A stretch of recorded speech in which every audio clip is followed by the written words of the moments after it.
Bu güven hormatly başymyz Jemşidin jamy hataplanýan Magtymly Pragdan Pragynyň hormatly ýegeni Gurban Nurdy Zeliliden, Zeliliniň söwür dosty Seyit Nazır Feydiden 40 yamaly içmekli Molla Kemineden, Türkmen halkynyň süýüp okuyan, süýüp dinleýän halk defany Zöhrü Tahir defanından Zahyn marşymyz Aýdym aýdýa.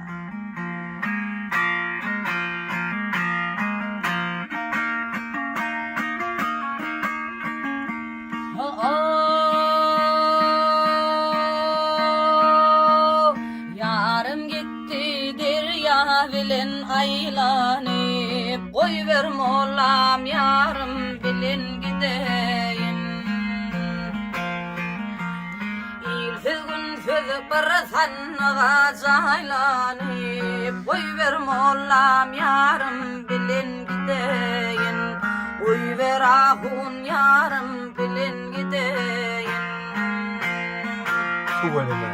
Zöhre diyer gülü yüzümde hicaptır, ışkırı suazidigi ve bağrım kebaptır. Bu ayrılık ölmüğümü sebeptir, goýber mollam yarım bilen gideyin. Goýber ahun yarım bilen gideyin.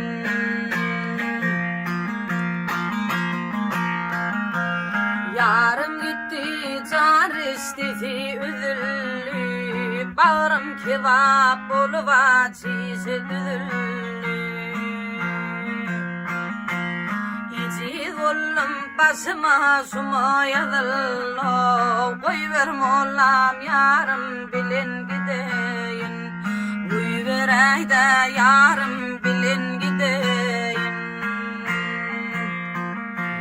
İci zollum başıma şuma yazıllı, goýber mollam yarım bilen gideyin.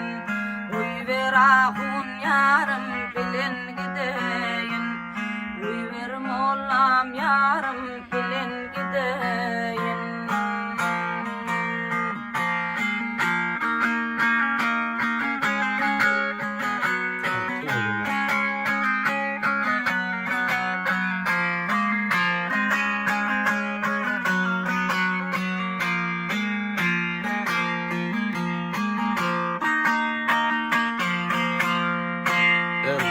Ay tuvalime.